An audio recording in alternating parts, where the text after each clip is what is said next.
चला chapter number 14 real nature of radiation and मॅटरची फॉर्म्युले लिहून घ्या.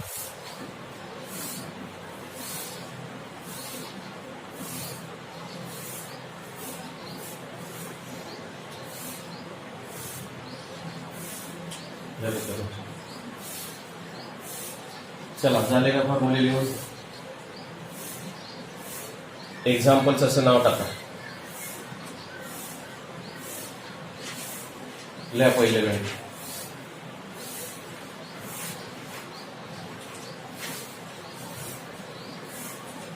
पहिलं गणित लिहा. What will be the energy of each photon? What will B energy of each photon in monochromatic light of frequency? In monochromatic light of frequency 5 into 10 raised to 14 hertz. 5 into 10 raised to 14. 5 म्हणजे 10 चा 14 घात hertz. Question mark. एकदम simple Planck's quantum थिअरीवर आधारित गणित आहे. हाच formula वापरायचा आपल्याला. हा तर गिवन क्वांटिटीची लिस्ट करूया. काय काय दिलंय बघा. What will B energy of photon? Energy काढायचे आणि त्यासाठी आपल्याला मला वाटते फ्रिक्वेन्सी दिली आहे 5 into 10 raised to 14. Frequency nu अक्षराने दाखवतो आपण. 5 into 10 raised to 14 hertz. Planck's constant दिलेला असतो, नसेल तर तुमचा तो पाठ आहे असं गृहीत धरलं जातं. ओके, दोन्हीपैकी काहीतरी एक आता असेलच, त्याशिवाय गणित तर तुम्हाला सुटणारच नाही. चला वापरूया फॉर्म्युला. काय बघा. We have E is equal to h nu. पुढे एनर्जी तर काढायची. फ्रिक्वेन्सी आहे 5 into 10 raised to 14 new. Sorry, पहिला प्लँक्स कॉन्स्टंटच टाकायचा होता. प्लँक्स कॉन्स्टंट किती आहे? 6.62. आता इथं किती व्हॅल्यू घेतलेली आहे आपण बघूया पुस्तकात गणित सोडताना. त्याप्रमाणे टाकूया. 6.63 घेतले. कधी कधी 6.6 पण घेतात. 6.63 into 10 raised to -34 joule second असते युनिट असतं. बघा, एनर्जी जूल मध्ये असणार आणि फ्रिक्वेन्सी पर सेकंद असणार. सायकल पर सेकंदला सायकल काय युनिट नसतं ना, पर सेकंद इकडे गेल्यावर सेकंद असतं, म्हणजे जूल सेकंद असते युनिट असतं. आणि गुणिले फ्रिक्वेन्सी दिलेली आहे 5 into 10 raised to 14. ओके, 5 ने तोंडीच गुणायचा आहे. किती येईल बघा. 5 सख 30 ला 0 हातच्याला 3. 5 त्रिक 15 पहिला. 5 त्रिक 15 हातच्याला 1. असं तर 30 आणि 31 हातच्याला 3 आणि 5 सख 30 आणि 3 33. पॉईंट नंतर 2 घर आहेत. 10 raised to -34 आणि +14 किती आले? -20 आले. हा, आणि ही एनर्जी कशात येणार आहे? एका घरानंतर पॉईंट देऊया.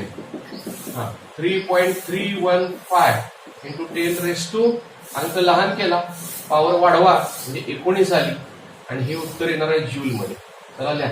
थोडं छोटस 2 मार्काला गणित असतं.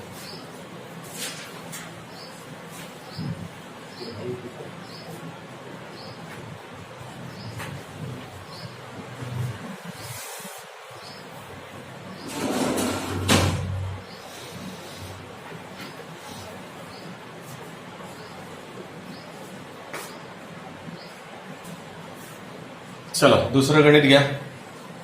चालेल का लिहून बघा. Calculate the wavelength. Calculate the wavelength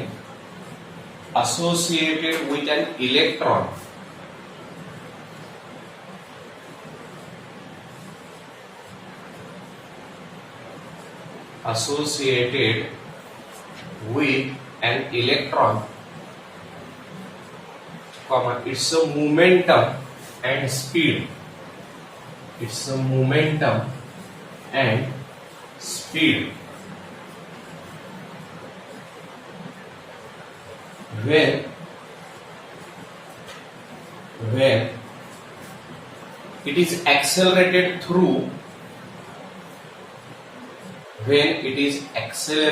through a potential of 54 volt, when it is accelerated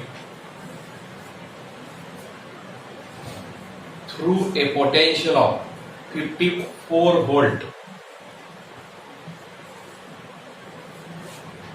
चला लक्ष द्या, काय सांगितले बघा.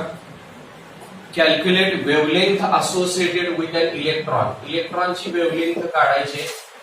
पुढं it's a momentum and speed. त्याचं मोमेंटम पण काढायचं आहे आणि त्याचं स्पीड पण काढायचं आहे.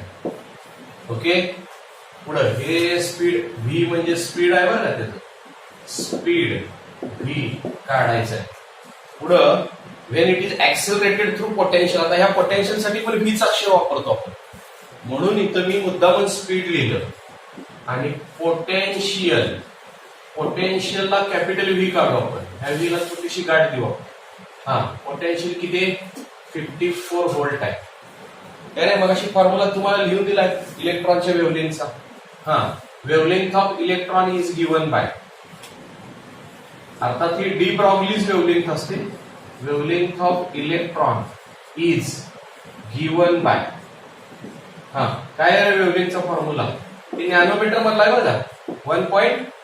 किती आहे 228 इंटू हा अपॉन ते पोटेन्शियल असतं ते इन व्होल्टच लागतं. ओके. आणि ही येते नॅनोमीटर मध्ये, हे लक्षात घ्या. मग काय काय येईल? हा, therefore lambda is equal to 1.228 divided by potential 54 volt आहे.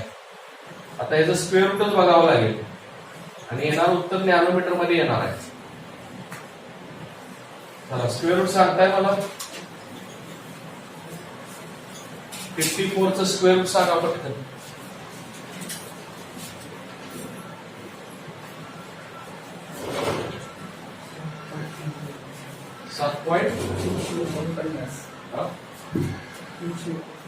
$349.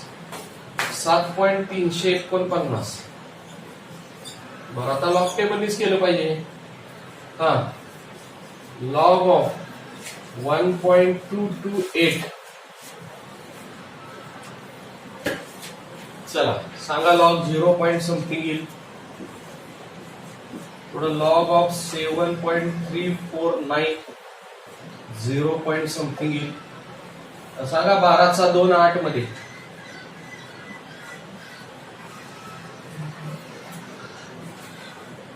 एवढा उशीर लॉग बघायला? हा, 0.892. पुढं 73चा 4 9.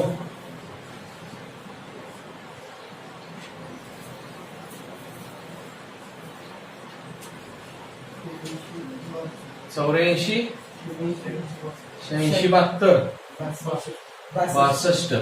वजा बाकी 0 आलं, 3 आलं, 2 आलं, 2 आलं, 12 1 आला. अँटीलॉग सांगा पटकन. 22चा 3 0 मध्ये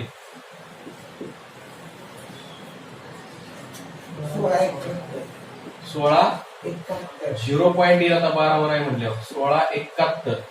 तर ही नॅनोमीटर मध्ये येणारे वेवलेंथ 0.1671 बरोबर आहे ना, नॅनोमीटर. ओके. आता आपल्याला त्याचं मोमेंटम व्हेलॉसिटी वगैरे काढायचं, त्यामुळे एसआय सिस्टीम मध्ये जायला लागते. एसआय सिस्टीम मध्ये नॅनोमीटरचं मीटर केलं तर काय होतं रे?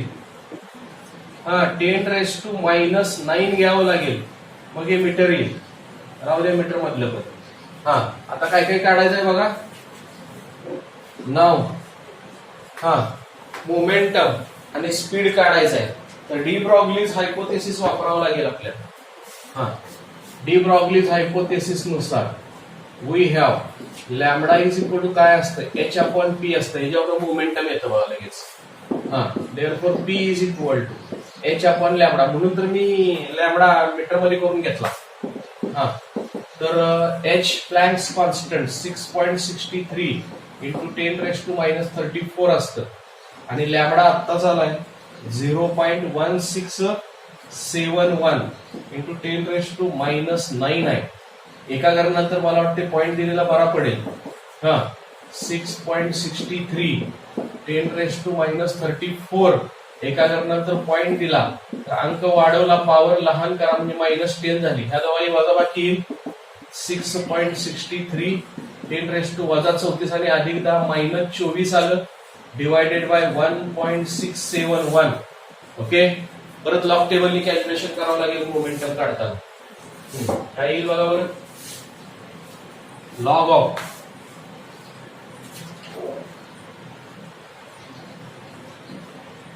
6.63 0 पॉइंट काहीतरी, पुढे लॉग ऑफ 1.671 0 पॉइंट काहीतरी.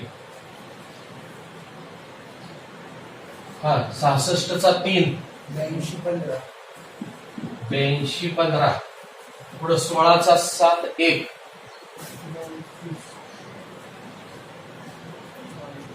22 30 यांची वजाबाकी आहे.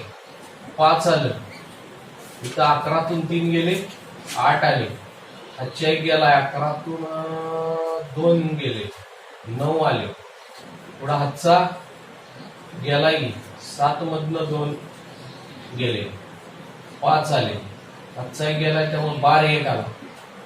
अँटी लॉग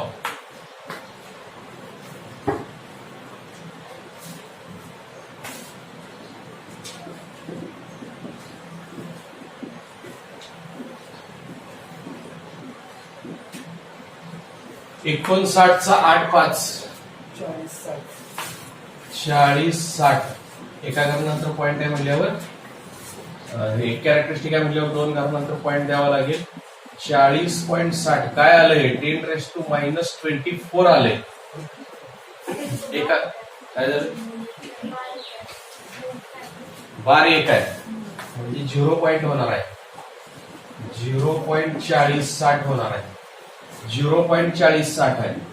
ठीक आहे, एका घरानंतर जर पॉईंट दिला आपण तर काय येईल 4.060 येईल आणि 10 पॉवर काय करावं लागेल बघा 4.060. अंक वाढवला, पॉवर कमी करा, कमी म्हणजे -25. मोमेंटम कशात असतं रे. मोमेंटम मास आणि व्हेलॉसिटी यांचा गुणाकार असतो, केजी मीटर पर सेकंद.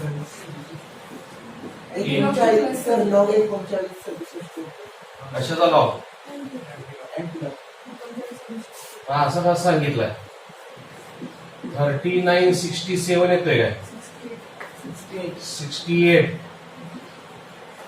बर, तर अँटी लॉग 3968 येतोय.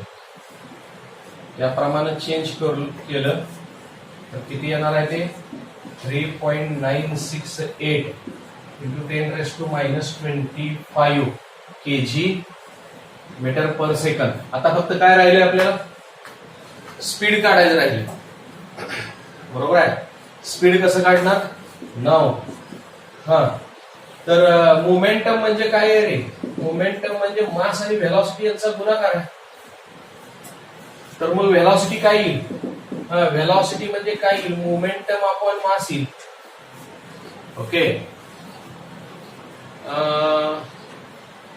पुढं मोमेंटम दिलंय नाही काढले आता आपण आणि मास ऑफ इलेक्ट्रॉन माहित पाहिजे तुम्हाला. हा, काय काय येईल बघा. therefore v is equal to momentum किती आले बघा 3.968 इंटू 10⁻⁻25 आणि मास ऑफ इलेक्ट्रॉन असतं 9.1 इंटू 10⁻31 केजी. आणि मग हे स्पीड. आता परत हा भागाकार तुम्हाला लॉग टेबलनीच केला पाहिजे. ओके, 9.1 इंटू 10⁻⁻25 प्लस 31 किती आले प्लस 6 आले. मला वाटतं निगेटिव्ह कॅरेक्टरिस्टिक येण्यापेक्षा एक घर सरकू आपण. म्हणजे इथं 39.68 करतो मी, हे 9.1 आहे. एक घराने अंक मोठा केला, पॉवर कमी करा 5. याच्या लॉग मध्ये याचा लॉग वजा करून अँटी लॉग बघावं लागेल, जे तुम्ही मला सांगायचं आता किती आलं. आणि हे उत्तर येतंय मीटर पर सेकंद मध्ये. चला तुम्ही तेवढं कॅल्क्युलेशन करायचं, सांगायचं मला उत्तर. चला लिहा.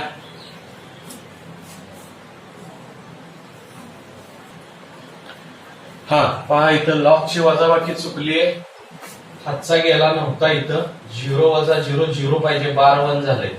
इथं 0 पॉईंट पाहिजे, इथं 0 पॉईंट पाहिजे, आणि त्यामुळे 3.968 असं उत्तर येणार आहे.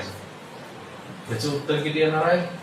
3.968 इंटू 10⁻⁻24.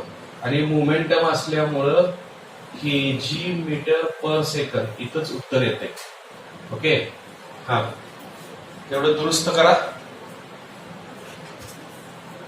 पुढं हा नाव मोमेंटम म्हणजे मास आणि व्हेलॉसिटी यांचा गुणाकार, म्हणजे व्हेलॉसिटी म्हणजे मोमेंटम अपॉन मास आलं. आणि मग इथं किंमत टाकताना 10⁻⁻24 पाहिजे बघा. त्यामुळे -24 आणि +31 किती आलं बघा बरं. हे 7 आलं ना.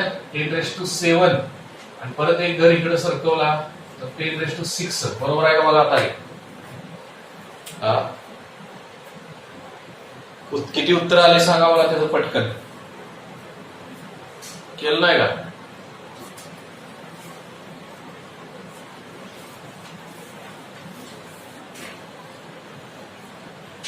चला 4 पॉईंट किती आलं याचं उत्तर? 4.361 10⁻6 मीटर पर सेकंद एवढी व्हेलॉसिटी आली. चला पटकन पूर्ण करा.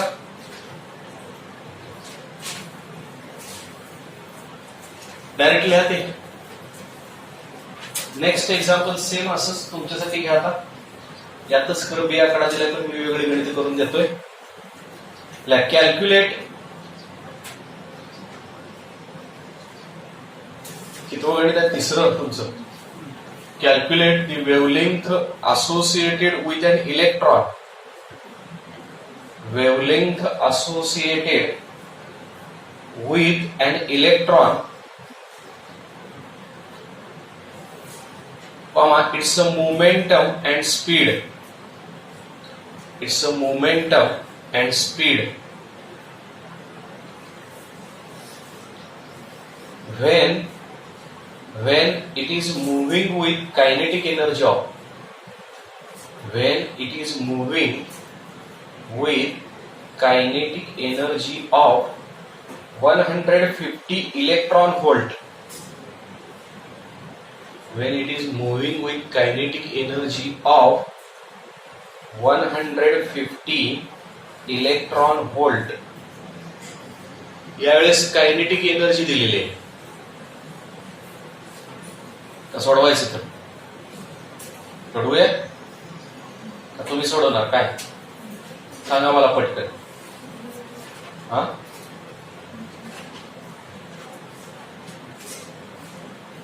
बरं, कायनेटिक एनर्जी इलेक्ट्रॉनची दिली आहे. पहा, कायनेटिक एनर्जीचा फॉर्म्युला असतो 12 mv². त्यातलं मास ऑफ इलेक्ट्रॉन पार्ट पाहिजे, त्याच्यावर व्हेलॉसिटी येते. एकदा व्हेलॉसिटी आलं की तुम्हाला मोमेंटम येतं. अजून काय काय काढायचंय? मोमेंटम काढायचं आहे, वेवलेंथ. मोमेंटम एकदा आले की वेवलेंथ येते. डी ब्रॉग्लीची फॉर्म्युला असतो. मोमेंटम आलं, प्लँक्स कॉन्स्टंट माहित असलं की वेवलेंथ येते. याप्रमाणे येईल तुम्हाला. ठीक आहे, 16 वर्ष एवढी जागा. Next line. नेक्स्ट चौथा असेल तुमचं.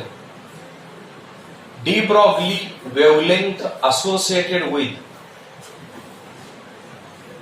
डी ब्रॉग्ली व्यवस्थित लिहायचं. डीई लिहायचं, डी स्मॉलच काढायचा, डीई छोटासा गॅप द्यायचा आणि ब्रॉग्लीचं बी कॅपिटल काढायचं.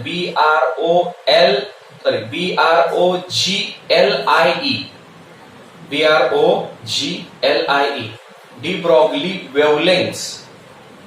De Broglie wavelengths associated with an electron and proton. Associated with an electron and proton are same. associated with electron and proton are same. Full stop. What will be the ratio of? What will be the ratio of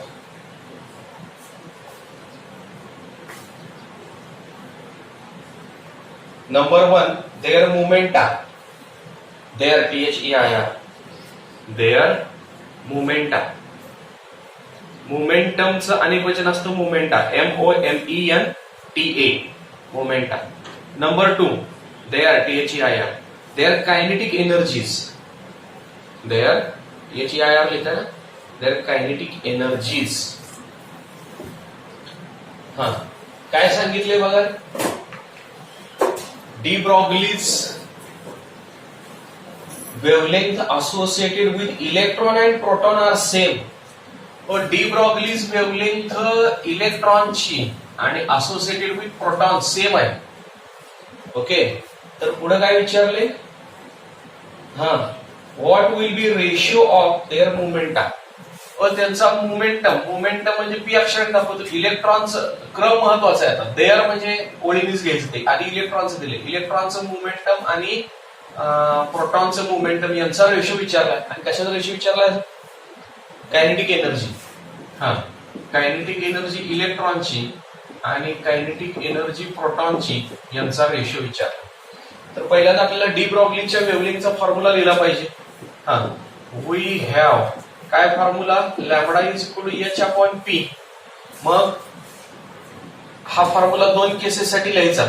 therefore for electron and proton, for electron and proton, हा electron साठी lambda E अक्षर वापरायचं. H हा प्लॅन्क्स constant आहे, सेमच असणार. आणि proton साठी lambda P is equal to H. P momentum आहे आणि हे पी फॉर प्रोटॉन आहे, हे सफिक्स लिहिलेलं. तर हे सेम दिलंय ना आपल्याला. हा बट इलेक्ट्रॉनची वेव्हलेंथ आणि प्रोटॉनची वेव्हलेंथ सेम दिले, म्हणजे H upon P is equal to H upon P P. हे वर घ्या, आपण उलट करतो बघा, हे वर घेतो. सिक्वेन्स महत्वाचा असतो, मी तुम्हाला तेच सांगितलं, नाहीतर उत्तर चुकतं. मग खरं तर एच ला एच गेलेच, कशाला वर खाली, रेसिप्रोकल घेतला दोघांचा. तर मोमेंटम ऑफ इलेक्ट्रॉन आणि मोमेंटम ऑफ प्रोटॉन सेमच आलं, म्हणजे त्यांचा रेशो एका सेट आला. ओके, हा देअरफॉर मोमेंटम ऑफ इलेक्ट्रॉन आणि मोमेंटम ऑफ प्रोटॉन, ओके, यांचा रेशो 1:1 आला. एकाच एक आला नाही, वेव्हलेंथ सेम असल्यामुळे आला काय. बर, पुढं काय विचारले बघा बरं, देअर मुवमेंट कायनेटिक एनर्जीचा रेशो विचारला. नाव कायनेटिक एनर्जी, कायनेटिक एनर्जीचा फॉर्म्युला तर लिहितो आधी मी. कायनेटिक एनर्जीचा फॉर्म्युला असतो हाफ mv². आता ह्यात एम इंटू व्ही म्हणजे मोमेंटम असतं, तर मोमेंटमचा तर रेशो 1 आलाय. व्हेलॉसिटी कुठे पाहिजे, तर व्हेलॉसिटीचा रेशो काढावा लागेल. आता व्हेलॉसिटी काढताना तुम्हाला मोमेंटम घ्यावं लागेल. ओके, मास वेगळं असतं दोघांचं, प्रोटॉनचं आणि इलेक्ट्रॉनचं. तर त्यासाठी पहिल्यांदा मला काय केलं पाहिजे, आणि व्हेलॉसिटीच्या किमती काढल्या पाहिजे, मग कायनेटिक एनर्जीचा रेशो काढता येते बघा. आता आधी आपण काय करूया, व्हेलॉसिटीच्या किमती काढूया. तर हे घेतोय मी, momentum of electron is equal to momentum of proton. ठीक आहे, हीच कंटिन्यू केली ही पायरी. पण मोमेंटम म्हणजे मास आणि व्हेलॉसिटी यांचा गुणाकार आहे. तर हे इलेक्ट्रॉनचं मास आणि इलेक्ट्रॉनची व्हेलॉसिटी, पुढे मास ऑफ प्रोटॉन आणि mass of velocity of proton या पद्धतीने येईल. ओके, मग ह्याच्यावरून आपल्याला व्हेलॉसिटीचा रेशो काढता येईल. एकदा व्हेलॉसिटीचा रेशो काढला की मग तुम्हाला कायनेटिक एनर्जीचा रेशो काढता येईल. ओके, आता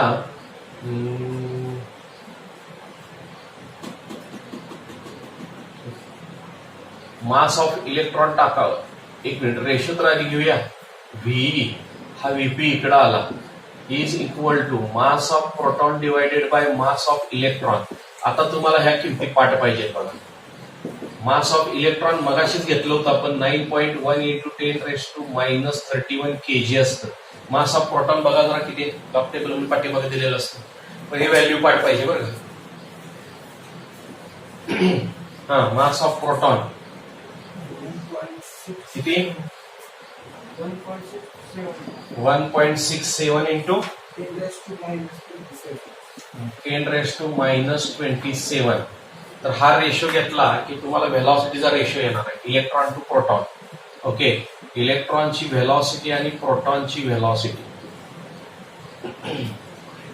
10 पहिल्यांदा करू. हे 9 आहे, हे 1.6 आहे, म्हणजे मी इथं एक घर सरकवणारच आहे खरं तर आधी. बरं, आधी पॉवरची वजाबाकी करू. 10⁻⁻27 प्लस 31 म्हणजे 4 आलं काय? 4च का?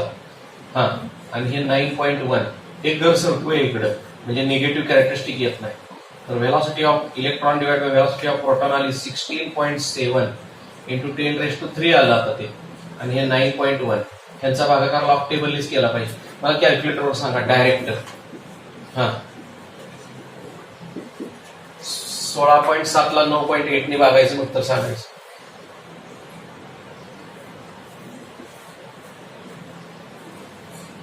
साधारणतः 1 पॉइंट समथिंग येणार आहे. 8352. हा, आता हा रेशो असल्यामुळे ह्याला युनिट येणार नाही. ओके, तर हा आला व्हेलॉसिटीचा रेशो. हा, पुढं आपल्याला पाहिजे कायनेटिक एनर्जीचा रेशो. आता मी फॉर्म्युला कायनेटिक एनर्जीचा लिहितोय. नाव kinetic energy is equal to काय असतं? हाफ mv² असतं. म्हणून हा फॉर्म्युला इलेक्ट्रॉनची कायनेटिक एनर्जी, हाफला half mass of electron, velocity of इलेक्ट्रॉनचा स्क्वेअर. ओके, पुढं and kinetic energy of proton म्हणजे half into mass of proton, velocity of प्रोटॉनचा स्क्वेअर. ओके, तर आता कायनेटिक एनर्जीचा रेशो पाहिजे. हा, टेकिंग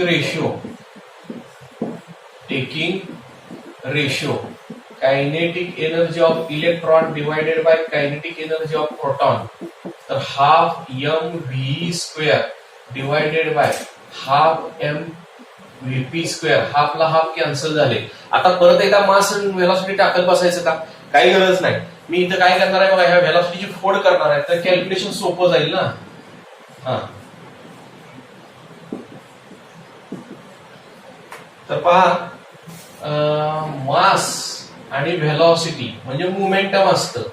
ओके, ह्याला कंस टाकला, गुणिले एक व्हेलॉसिटी शिल्लक राहिलं. पुढं मास of proton, velocity of proton, ह्याला ब्रॅकेट टाकला, म्हणजे स्क्वेअरची फोड केली आहे फक्त मी, बाकी काही नाही. आता आपल्याला मोमेंटम पण माहित आहे आणि व्हेलॉसिटीचा रेशो पण माहित आहे, म्हणून मी तशी फोड केलेली आहे. तर मोमेंटम आहे ना, हे मोमेंटमचा रेशो 1:1 आहे. कायनेटिक एनर्जी ऑफ इलेक्ट्रॉन आणि कायनेटिक एनर्जी ऑफ प्रोटॉन हे मोमेंटमच आहे. मोमेंटम ऑफ इलेक्ट्रॉन आणि मोमेंटम ऑफ प्रोटॉन आहे, आणि व्हेलॉसिटी ऑफ इलेक्ट्रॉन आणि व्हेलॉसिटी ऑफ प्रोटॉन आहे. टाकूया किमती. therefore kinetic energy of electron divided by kinetic energy of proton is equal to मोमेंटमचा रेशो 1 आहे, इक्वेशन नंबर 1. आणि व्हेलॉसिटीचा रेशोला 2 म्हणूया. फ्रॉम 1 and 2 म्हणू आपण इथं, फ्रॉम 1 and 2. हा, व्हेलॉसिटीचा रेशो किती आलाय? व्हेलॉसिटीचा रेशो आलाय 1.8352 इंटू 10⁻³ ओके, आणि रेशो असल्यामुळं त्याला युनिट नसतं. चला लिहावर, इलेक्ट्रॉनची कायनेटिक एनर्जी आणि प्रोटॉनची kinetic energy is equal to 1.8352 into 10⁻³.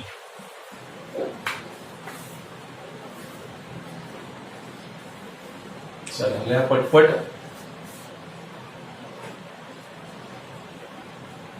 चला example number 5.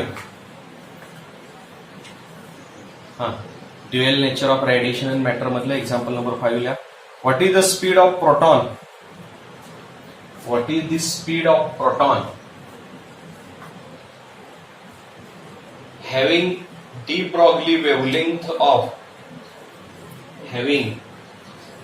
Broglie wavelength of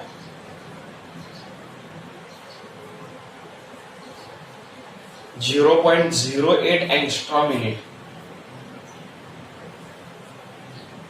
0.08 angstrom minute. Question mark. याचा आन्सर येतंय. आता हे छोटा ह्या गणितात तुम्हाला स्पीड कसं काढायचं सांगितलं होतं, पुढचं गणित घेणारच आहे आपण तसं. जागा सोडा साधारणतः ह्या गणिताच्या निम्मी, वरच्या गणितापेक्षा जरा निम्मी सोडा. याचा आन्सर येतंय 4.957 इंटू 10⁴. 4.957 गुणिले 10⁴ मीटर पर सेकंद. त्या एक्स्ट्रा मिनिटचं तुम्हाला मीटर करावं लागेल बरं डी ब्रॉग्लीज वेव्हने. चला नेक्स्ट एक्झाम्पल नंबर 6 घ्या. In nuclear reactors, neutrons travel with energies.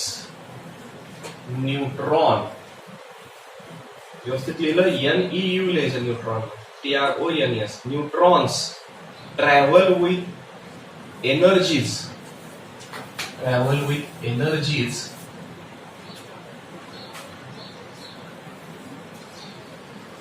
5 into 10⁻21 joule. 5 into 10⁻21 joule. So find their find their speed and wavelength. Find their speed and wavelength.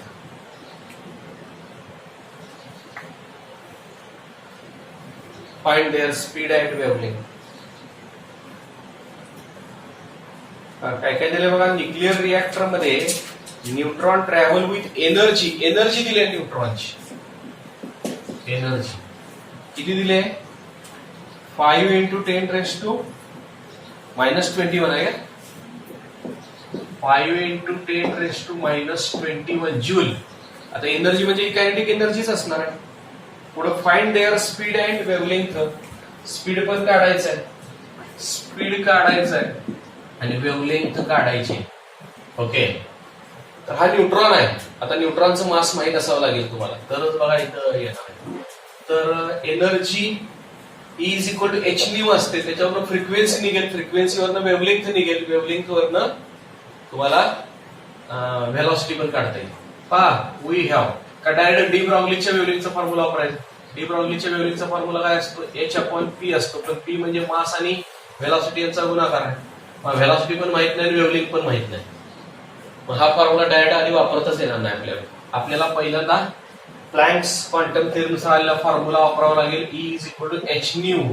E is equal to H nu. Okay, मग ह्याच्यात आपल्याला खरं तर ती फोटॉनची energy असते रे.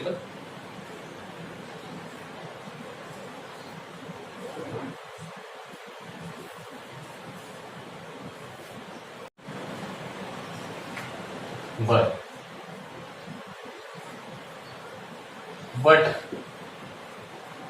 New is equal to, खरं तर V is, ही व्हेलॉसिटी बरं का, V is equal to nu lambda. त्याच्यावरनं nu is equal to V by lambda येतो.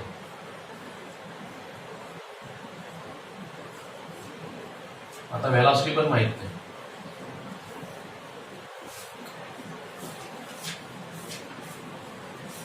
न्यूट्रॉन आहे का? चार्ज पण नाही. बरं, मग एनर्जी, कायनेटिक एनर्जीचा फॉर्म्युला वापरूनच एनर्जी काढली पाहिजे. हा, एनर्जी इज इक्वल टू काय असतं? 12 mv². आता ही व्हेलॉसिटी आणि ही व्हेलॉसिटीज आहे ना, ह्यात काही पोटेन्शियलचा विषयच येत नाही. हा, मग आता ह्याच्यावरून व्हेलॉसिटी कशी काढणार बघा.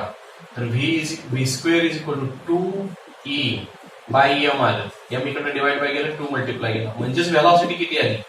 √2e बाय m आली.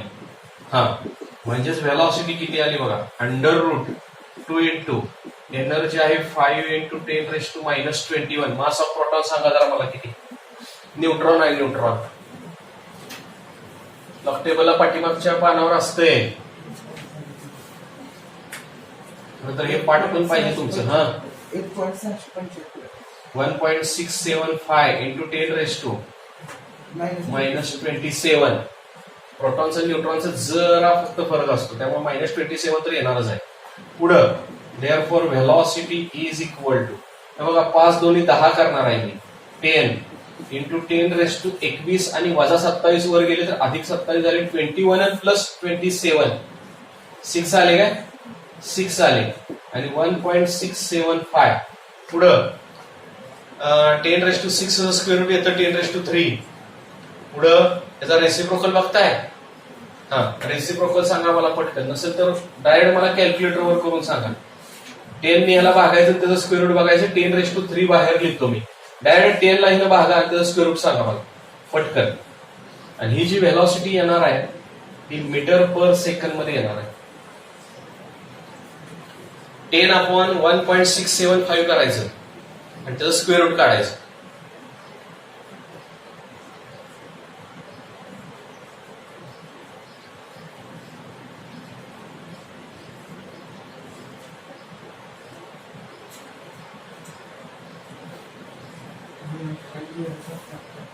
(0.07727) इतकं कमी कसं काय आले? 10 ला येणं भागलं तर 2 जरी म्हटलं तरी 5 साधारणतः येईल ना.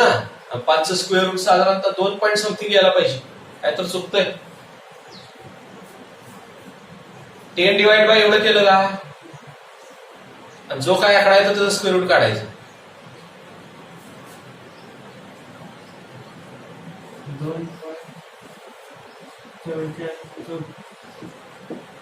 मगाशी काय झालं? मीटर पर सेकंड. कॅल्क्युलेटरवर पण कॅल्क्युलेशन करायची अक्कल लागते बघा. कॅल्क्युलेटर असल्यामुळे तुम्हाला सगळं कॅल्क्युलेशन येईल असं नाही. आणि तुम्हाला अंदाज पण आला पाहिजे. 10 ला साधारणतः 1.5 न भागले, 2 न धरलं तरी 5 यायला पाहिजे. 5चं वर्गमूळ 2 पॉईंट समथिंग यायला पाहिजे. तर अंदाज पाहिजे तुम्हाला किती डिजिट उत्तर येतं ते. हा म्हणजे हा असला अंदाज करायला शिका. ऑब्जेक्टिव्ह कशाला फार उपयोग पडतो. आता काय काढायचं आपल्याला? वेव्हलेंथ काढायची. नाव हा तर डी ब्रॉग्लीज वेव्हलेंथ म्हणजे काय असतं? H/मोमेंटम असते. आणि मग H ची किंमत, मोमेंटम म्हणजे मास आणि व्हेलॉसिटी यांचा गुणाकार असतो. मग H ची किंमत 6.63 10⁻⁻34. मास ऑफ प्रोटॉन मगाशीच टाकलं होतं आपण. किती आहे रे मास? न्यूट्रॉन आहे तो 1.675 इंटू 10⁻⁻27. आणि व्हेलॉसिटी आत्ताच आलेली आहे 2.4434. वरचं 4 सोडून द्या. इंटू 10⁻3 आहे इंटू 10⁻3.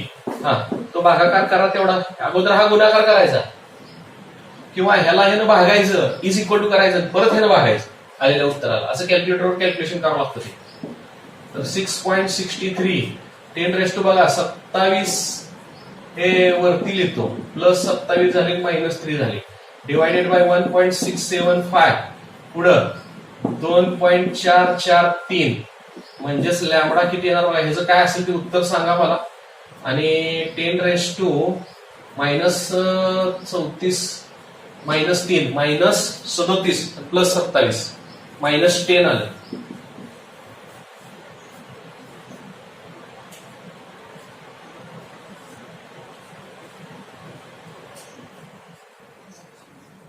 चला किती येते सांगा पटकन. वेव्हलेंथ 1.62 साधारणतः 15-30. साधारणतः ह्या गुणाकार 3 येणार ना. 3 दोन्ही 6 1.65 आले काय? बर बस एवढंच. पुढं 0 बर 0 2 10⁻⁻10. पुढं हे मीटर मध्ये आली बरं का. तुम्हाला एक्स्ट्रा मिनिट मध्ये करायचं की 10⁻⁻10 काढूनच टाकायचं म्हणजे 1.6 येईल. चला लिहा 1.6202 इंटू 10⁻10 केलं हे आता एक्स्ट्रा मिनिट मध्ये, म्हणजेच उत्तर येतं 1.602 एक्स्ट्रा मिनिट. ही आली वेव्हलेंथ ऑफ न्यूट्रॉन. चला लिहा बरं पटपट.